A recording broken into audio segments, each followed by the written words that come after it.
José, o tema da diversidade e inclusão tem sido um dos hot topics para as empresas nos últimos anos, nomeadamente desde a pandemia e com a dificuldade em encontrar mão de obra. Tendo em conta os estudos da escolha do consumidor, sentes que realmente que as marcas olham cada vez mais com atenção para este tema e sentem que ele é crucial para reforçar a reputação do mercado? Sim, é um tema que está na agenda das marcas, seguramente, mas sinto que é um tema que deixou de ser só sobre ética, mas passou a ser também muito sobre estratégia. O consumidor está muito mais atento a estas questões, aliás, está envolvido e, portanto, as marcas têm que ter, não só ao nível da sua atuação, ao nível daquilo que comunicam, ao nível daquilo que diria até que oferecem ao mercado, essa atenção. E, portanto, eu penso que isto deixou de ser sobre promessas de marca e passou a ser sobre a ação. Mas eu penso que é isso que vamos ver agora com os nossos dois convidados. Vamos lá ouvir o que nos têm para dizer. Exatamente.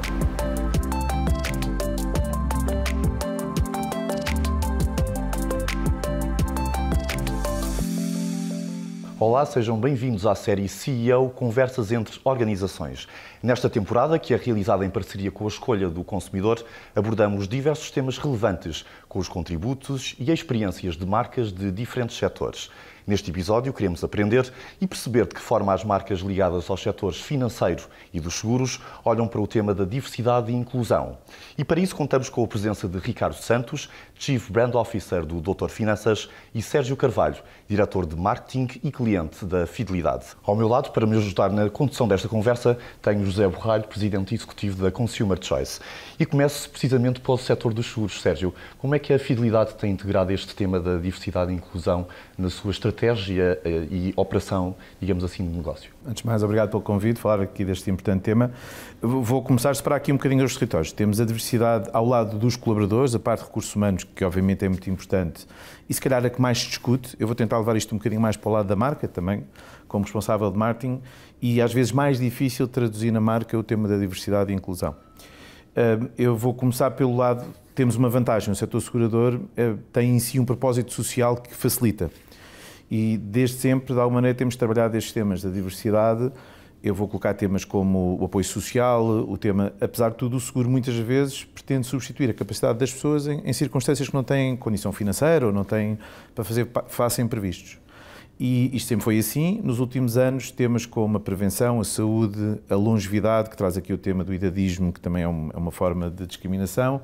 Portanto, são tudo tópicos, e eu acho que depois também o tema literacia financeira é outro, em que uma seguradora, e em particular a Fidelidade, podem atuar contribuindo para passar mensagens de diversidade e inclusão, porque falamos muito, obviamente, de discriminação de género, por exemplo, mas hoje em dia continua a ser importante a discriminação financeira, ou seja, a falta de acesso, a equidade da falta de acesso é uma forma importante de discriminação e que, de alguma maneira, desde sempre temos trabalhado para essa inclusão. E, portanto, este é um eixo importante e nós, naquilo que é a comunicação da marca, temos falado muito sobre estes tópicos da poupança, o pensar a longevidade, o futuro, o tema da prevenção, saúde, bem-estar, e são tudo pequenas maneiras de contribuir para este tema de uma inclusão social alargada. Mas existem aqui alguns produtos ou serviços que tenham sido adaptados para abranger diferentes perfis de clientes, por exemplo? Em particular, nos últimos anos, esta aposta de longevidade deu origem a vários produtos dedicados a clientes que nós até caracterizamos pelas 60+, produtos 60+, 65+, que têm uma adaptação específica a estas necessidades. Historicamente, quando pensamos em alguns destes produtos, no passado até havia uma certa discriminação negativa. Os clientes, por exemplo, o seguro de saúde o seguro não era válido a partir de determinada idade. Depois, mais tarde, era válido para clientes que comprassem antes de... E, portanto, isso foram barreiras que fomos quebrando, e não só no dei o exemplo de saúde, mas noutros ramos também, e para alargar e garantir que não há esse tipo de discriminação.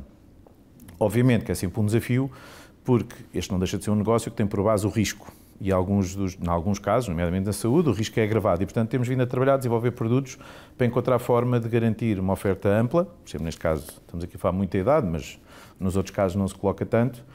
Uma oferta ampla e disponível e, portanto, por vezes também sendo criativos na forma de construir o produto para contornar aquilo que é o risco, para garantir que há algum tipo de suporte adequado, por exemplo, neste caso, às diferentes idades.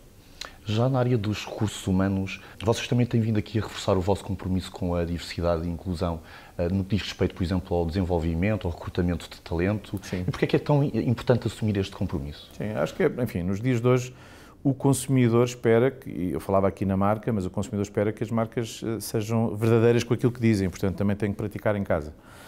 Portanto, as nossas equipas de recursos humanos e a nossa administração têm vindo a disseminar um conjunto de políticas relativamente ao tema da diversidade e inclusão, que são importantes, começando por um diagnóstico interno, começando por identificar em Portugal e nas diferentes geografias o status, o diagnóstico de como estamos à data, e é um setor que por si até tem em termos de diversidade de género, até é um setor bastante feminino em termos daquilo que são as equipas, mas para garantir que temas como o gap do rendimento, o tema mesmo de garantir que, do ponto de vista das mulheres na liderança, enfim, um conjunto de programas para desenvolver e minimizar esses riscos para a diversidade, e depois outros temas, como a contratação no eixo da inclusão de pessoas com deficiência, enfim, procurar desenvolver estas políticas, como eu digo, para fazer com que a nossa equipa, as nossas equipas e a política interna seja coerente com aquilo que também comunicamos como marca. Ricardo, bem-vindo. Obrigado. Sabemos que a missão do Dr. Finanças passa por ajudar as pessoas a tomarem melhores decisões na área financeira. Como é que vocês garantem que a vossa comunicação e os vossos serviços chegam a públicos tão diversos e que muitas vezes ora têm, ora não têm literacia financeira e têm contextos socioeconómicos também bastante diferentes?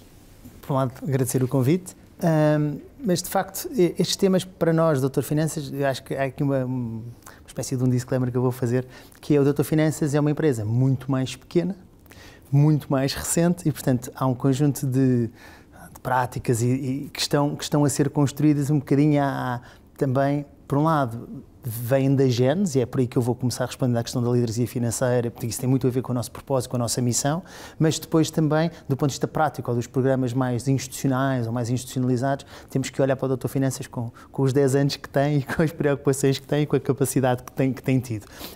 Mas separo. Portanto, a questão da literacia para nós é fundamental. E é fundamental, portanto, nós trabalhamos do ponto de vista de conteúdo, nós, para além de sermos uma intermediária de crédito, uma mediadora de seguros, nós somos também um portal de informação, de literacia financeira e, portanto, mesmo na forma como pensamos a escrita, como pensamos os temas, como pensamos todas estas coisas, são feitas com esse princípio. Portanto, sei lá, vou dar um exemplo muito concreto. É raríssimo na forma como nós escrevemos que o sujeito da frase seja o Dr. Finanças, porque isto não tem a ver com o Dr. Finanças, tem a ver com as necessidades das pessoas. E, portanto, se nós queremos chegar a essas necessidades e queremos chegar a todas, acabamos por pensar isso dessa forma. Mas depois também temos tido um papel, desde sempre tivemos um papel na formação, que inicialmente era uma coisa até gratuita ou que não era uma área de negócio. Nos últimos anos tem-se tornado também uma área de negócio, fruto também do reconhecimento que nós temos tido no papel que fazíamos no site, mas as coisas são todas gratuitas no nosso site. Por exemplo, estamos a falar de uma democracia de acesso, por um lado. Depois podemos falar de ter informação que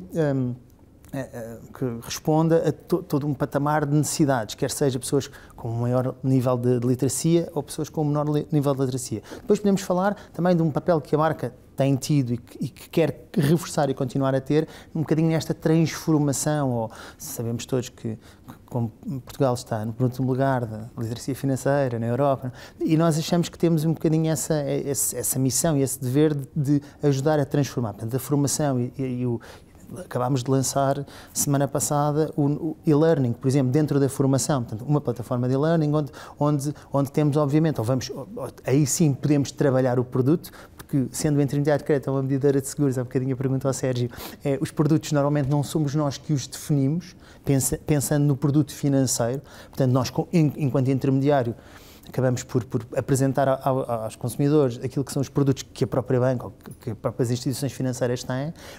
Ou se quiserem, no caso de um produto de formação, é possível, porque somos nós a decidi-lo, somos nós a construí-lo, fazê-lo com essa preocupação de chegar a camadas, portanto, a quem não tem literacia nenhuma, e aí muitas vezes não o pensamos como negócio. Por exemplo, nós também temos associada à academia, que é um bocadinho esta submarca, ou se quiserem, a Academia do Dr. Finanças, que é quem é responsável por esta área de formação. Nós também temos bolsas de horas, portanto, que são patrocinadas por outras entidades e que nos permitem, por exemplo, oferecer a formação a ONGs ou quem não tem dinheiro para pagar. E, portanto, nós sempre o fizemos, como eu dizia, nós até começámos ter a literacia era um veículo, não era propriamente não era um negócio, mas mesmo transformando a formação, sobretudo quando começamos a não entrar só no básico, começamos a ter que ir para coisas um bocadinho mais elaboradas, há toda uma estrutura que também é preciso construir e fazer e responder e por aí fora, mas mesmo assim, apesar de ele ser um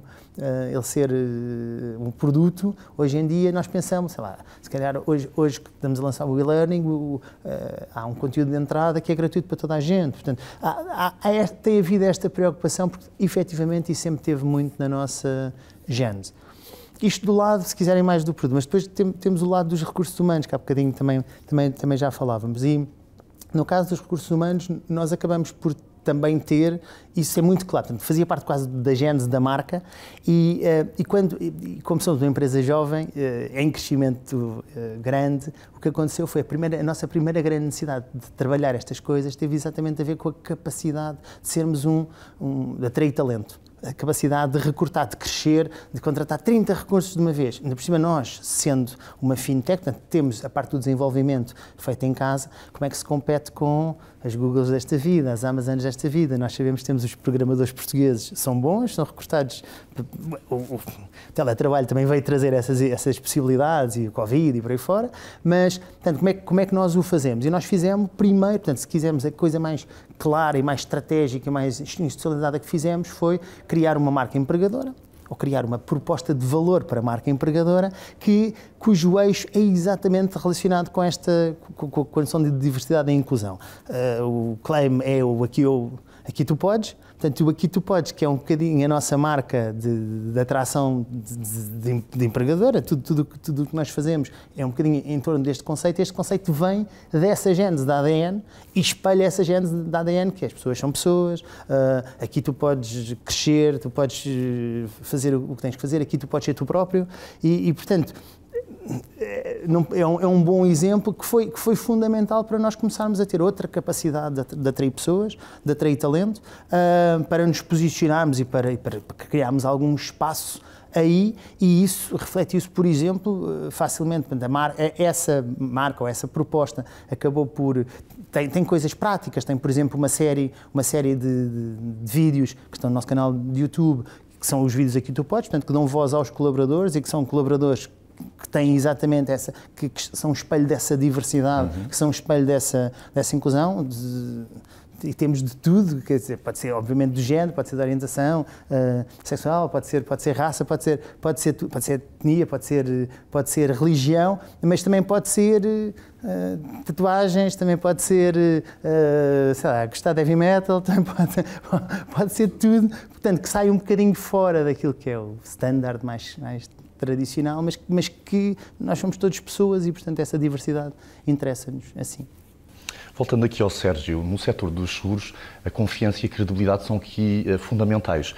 De que forma as políticas de diversidade e inclusão, neste caso da fidelidade, contribuem para reforçar essa confiança junto dos clientes e parceiros, e como é que medem o impacto do impacto destas políticas na percepção da marca? Sim, se calhar vou começar pelo fim. Nós monitorizamos a marca de forma muito regular, muito constante, com estudos de mercado e com outras formas de recolha de feedback, nomeadamente satisfação dos clientes, e tentamos estar atentos a este tipo de percepções. E já para não falar de outros meios, sempre que lançamos uma campanha de comunicação, as redes sociais hoje em dia são um veículo imediato quando nós cometemos algum erro neste tipo de tópicos, que são muito sensíveis hoje em dia, e é um território que não é fácil navegar, porque, por vezes, procurar fazer demasiado depressa este movimento, por exemplo, da inclusão, tem também alguns desafios, porque nós temos que entender uma marca como a nossa, que tem mais de 3 milhões de clientes, que apoia, protege quase 5 milhões de pessoas em Portugal, tem, obviamente, todo o tipo de cliente em idade, género, orientação, visão política, e, portanto, é possível ser sensível a todas as perspectivas e ser capaz de comunicar com todos. Há aqui um papel muito importante, já foi aqui referido, por exemplo, nós trabalhamos muito com distribuidores e a distribuição permite-nos alguma capilaridade, ou seja, permite-nos estar, como não estamos presentes só nós, vamos na mão de muitos mediadores de seguros, corretores por todo o Portugal, significa que temos micropresença em praticamente todas as aldeias e vilas em Portugal, cidades. Isso permite-nos depois alguma adaptação que os nossos próprios parceiros fazem a este tipo de tópicos, e nós temos que garantir que, do ponto de vista de formação, passagem de conhecimento, vamos procurando alguma uniformidade. E, portanto, recolher feedback é importante, e o outro, como é que de facto nós podemos atuar, isto é de facto crítico porque este tema, por exemplo, estava a pensar aqui na diversidade, nós podemos veicular via produtos, nós podemos veicular via a imagem dos nossos colaboradores, a imagem que nós escolhemos para representar as nossas campanhas, e é um tema sempre sensível, como eu digo. O que nós procuramos, a maneira mais fácil é sermos representativos. Vivemos em Portugal, temos uma realidade portuguesa, temos aquilo que é a nossa sociedade, e dentro do esforço de inclusão também ser representativos e evitar uma representação errada daquilo que é a nossa sociedade, daquilo que são os nossos clientes. Porque se os clientes, como dizíamos, se cometermos o erro de não os representar, a confiança, que é o nosso ativo, nós na realidade o nosso negócio é vender confiança, as pessoas confiam em nós o seu dinheiro antes das coisas acontecerem, isto é importante perceber isto, portanto, se as pessoas não se sentirem representadas, de facto essa confiança pode-se quebrar. E portanto é preciso ter aqui uma dosagem muito contida deste tipo de tópicos, tratá-los de forma muito séria e muito honesta, sabendo que representamos de facto o interesse de muitos clientes. Nós, nos nossos estudos, na escolha do consumidor, sentimos muitas vezes que acaba por haver aqui uma tendência dos consumidores sentirem que é necessário um maior nível de proximidade com as marcas. E a literacia financeira acaba por ser, financeira não só, e noutras áreas que não as financeiras, é cada vez mais importante. Vocês sentem, Ricardo, que isto também é importante para os vossos consumidores e sentem que esses esforços que estão a fazer acabam por também fortalecer a vossa reputação e a confiança que eles têm na marca? Eu diria que sim, e até viraria um bocadinho isso ao contrário. Nós construímos-lo também um pouco dessa forma, quase estrategicamente. Se pensarmos no nosso negócio, e já vou à rede, porque nós agora também, desde há 10 anos para cá, também temos rede, também temos presença física da loja do Doutor Finanças e, portanto, essa capilaridade também cada vez mais, já temos mais de 50 lojas e, portanto, isso também tem esse lado que permite ter uma sensibilidade diferente às necessidades locais que nós não tínhamos, até porque, e voltando ao que eu estava a dizer, nós somos um negócio que nasce 100% digital.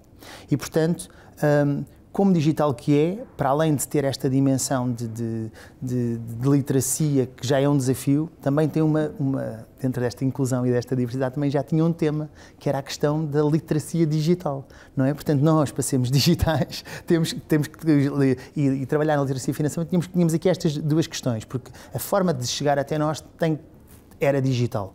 Portanto, a forma de um cliente entrar para dentro de querer o nosso apoio, a nossa ajuda, é uma lead, portanto, é um preenchimento de um formulário digital. E, portanto, nós que sempre tínhamos vindo de uma lógica, começámos por um blog, portanto, trabalhávamos o conteúdo um bocadinho nesta lógica de responder a necessidades, de conquistar a confiança, porque nós também temos esse tema, não é? Portanto, no fundo, o nosso papel era um bocadinho como é que nós criávamos awareness sobre o Doutor Finanças, como é que nós construíamos alguma confiança para que no final do dia conseguíssemos também angriar clientes digitalmente. E, portanto, o conteúdo e a literacia e o responder a estas necessidades, o dar sem pedir nada em troca num primeiro momento, foi aquilo que nos permitiu alargar. Portanto, se calhar, nós claramente, então, desde 2018, fazemos uma estratégia de lead content generation. Portanto, o conteúdo para nós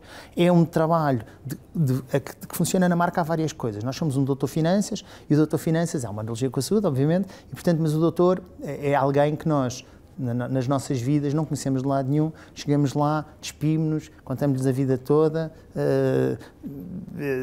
dizemos tudo, ele diz que é para nós fazermos uma coisa qualquer, nós saímos lá, vamos à farmácia, e tomamos os medicamentos que eles nos mandam. Há uma confiança gigante e total. Obviamente que nós também sabemos que estas pessoas estudaram muito, são médicos e o médico é uma profissão difícil. Portanto, com o doutor era assim também. Portanto, nós tivemos que trabalhar claramente e conscientemente um eixo de especialidade, de conhecimento. E a forma de o fazer foi também trazer para o portal estas coisas todas. E estamos a falar de coisas que, se nós fizermos a comparação, é gigantesca. Nós temos um portal com 2 milhões de visualizações de sessões por mês, em que grande parte deste conteúdo não é um conteúdo relacionado diretamente com o produto. Por exemplo, são ferramentas de produtos que nós não temos, são ferramentas para calcular o salário líquido, são ferramentas para calcular as mais-valias imobiliárias. Bom, aqui ainda podia haver alguma relação depois com o crédito de habitação enquanto produto, mas portanto, há todo um trabalho de pensar o que é que faz falta às pessoas e que conhecimento é que elas precisam de ter, porque depois o produto, ou a confiança que se gera e a capacidade de nós depois estarmos lá do lado do produto, acaba por ser uma consequência. Também temos que perceber que o Doutor Finanças tem vindo a evoluir. Portanto, se inicialmente éramos quase, o grande produto era o crédito de habitação, e era quase monoproduto e quase monocanal, para além dos seguros, mas os seguros que nós fazíamos eram os que estavam relacionados com o crédito de habitação, portanto era seguro de vida e seguro multirriscos. O que acontece hoje é diferente. Portanto, nós cada vez mais também temos mais produtos e fomos... Portanto, é uma consequência. Hoje em dia, se calhar, temos uma oferta de produto que vai mais ao encontro das várias necessidades que os clientes tinham. Mas nós não o fizemos só, agora vou dar literacia ou vou só fazer uma visão estrita da relação direta com o produto. Não, vamos trabalhar a literacia, vamos perceber estas necessidades e depois, se tivermos produto, muito bem. Se não tivermos produto, estamos a cumprir a nossa missão, estamos a cumprir o nosso propósito e, obviamente, estamos a trabalhar a marca, a sua reputação, o seu conhecimento. Neste lado. Estamos a ficar com tempo limitado e eu, se calhar, já aqui à frente. Passava à frente e deixava uma pergunta para os dois para responderem muito, muito curta. E se calhar centrava aqui numa pergunta que é: vocês acham que ainda há uma resistência no mercado quanto à necessidade de políticas de diversidade e inclusão e como é que ela se supera? Eu vou começar. Assim, eu acho que não é resistência. O que pode haver é dificuldade em encontrar a melhor forma de o fazer. Este território não é de facto fácil, como eu diria, é preciso equilíbrio.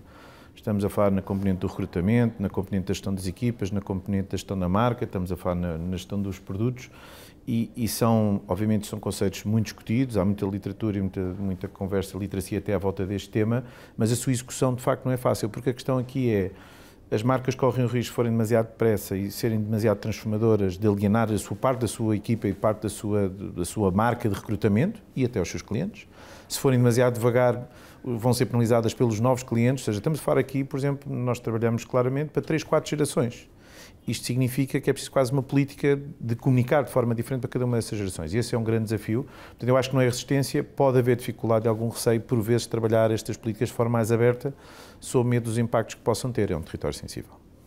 Ricardo. Eu diria que podemos estar num momento do mundo em que este desafio se torna mais complexo, porque olhando politicamente, olhando um bocadinho tudo o que está acontecendo no mundo hoje em dia, se calhar a relevância do tema, ele existe e está cá, e houve um conjunto de conquistas que nós mesmo fomos fazendo como sociedade e como Europa e como essas coisas todas, que hoje em dia já tinham estes desafios todos que o Sérgio estava a dizer, e agora tem um desafio de que é onde é que isto para onde é que vamos como organizações e como é que vamos como visões até políticas de Estado e por aí fora. Eu acho que o papel das organizações tem que ser, estou-me a lembrar agora, a propósito das alterações nos Estados Unidos, que já houve empresas que vieram transformar ou andar para trás naquilo que eram as suas políticas de diversidade, de inclusão, de questões de género, por exemplo. Portanto, questões que politicamente, de repente, se estão a inverter e as organizações, em vez de serem fiéis um bocadinho àquilo que era a sua verdade, e quem vai penalizar isto provavelmente vão ser os consumidores. Porque aquilo que se falava de uma marca autêntica, o consumidor é muito mais atento a estas coisas, novas gerações sobretudo, quer sejam questões ambientais, quer sejam questões... Portanto, questões estamos a ver com o exemplo da Tesla, o que é que está a acontecer, por exemplo. Portanto, eu diria que há muitos desafios, mas agora há um desafio adicional, que de repente é contextual, e que eu acho que as organizações têm que ter este papel de alguma sobriedade e até de alguma, vou ser um bocadinho polémico, alguma espinha dorsal que faça com que estas coisas sejam... os governos vão e vêm e, portanto, acho que as organizações querem se manter e, portanto, acho que temos este desafio agora adicionalmente e, portanto, é a verdade das marcas, mas é a capacidade de não perder este foco. Muito bem, estamos no final do nosso tempo deste episódio da série CEO Conversas entre Organizações, em parceria com a Escolha do Consumidor. Obrigado desde já a todos pela vossa presença. Assim que nos segue, deixo-lhes desde já o convite de acompanhar o próximo episódio desta série e também não se esqueça de subscrever o Brands Channel, o canal oficial da Comunidade das Marcas. José, que conclusão podemos retirar desta conversa de hoje e de que forma é que realmente as marcas hoje olham cada vez mais para este tema da diversidade e inclusão? Olha, há uma frase que foi dita aqui que eu penso que diz tudo à volta disto, que é dar sem esperar nada em troca. E esse é o verdadeiro espírito das empresas que estão envolvidas na questão da inclusão e da diversidade. Percebemos aqui que hoje se pensa a vários níveis, não só em termos de oferta, mas também em termos de comunicação, os vários perfis das várias pessoas, porque, volto a dizer, a inclusão e a diversidade é tão abrangente que as marcas quase têm que fazer segmentações muito específicas para chegar a cada público. E percebemos aqui que tem havido essa preocupação. E associado a esse dar sem ter que dar nada em troca, veio outra expressão que faz sentido nesta conversa, que é a verdade. As marcas têm que ser verdadeiras na sua essência e naquilo que transmitem para os seus consumidores, e quando for assim e estivermos a falar a verdade em todos os públicos, temos a verdadeira inclusão e diversidade assumida. Seguramente ainda há muito a fazer em relação a este tema, mas também sinto que de alguma forma as marcas e empresas estão no caminho certo. Sim, também me parece que sim. Em breve voltaremos a encontrar-nos para mais uma conversa imperdível. Vamos a isso.